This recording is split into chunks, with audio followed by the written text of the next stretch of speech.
talaga.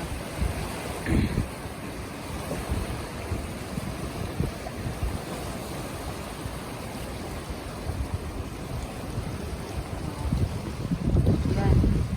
Diyan pa rin yung effect ng bagyo. Dati, mababa lang yan.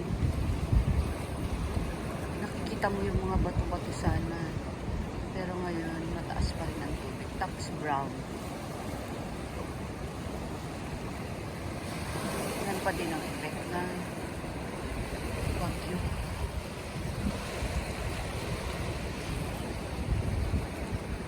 Tapos ngayon, sabi na naman nila, may low pressure na namumuo na naman. Ang titirahin na naman is ang punteriya na naman is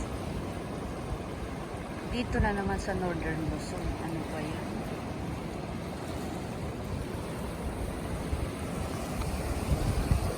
Kainis. Kami na naman ang tatamaan nito. Low pressure area.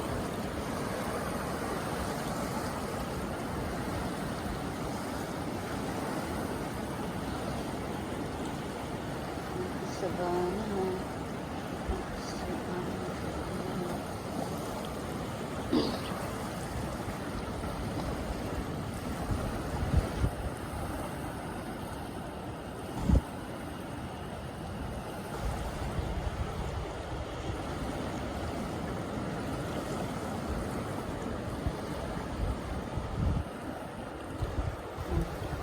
Nakikita niyo yun? Brown parang.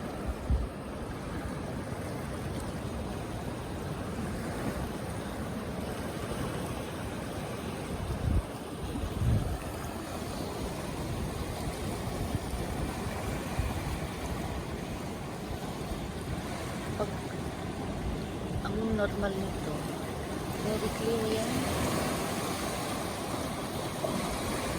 Nakikita mo yung mga bato sa loob-loob niya. Pero ngayon dahil dun sa nakaraang mga bagyo na yun, ganyan na ang kulay.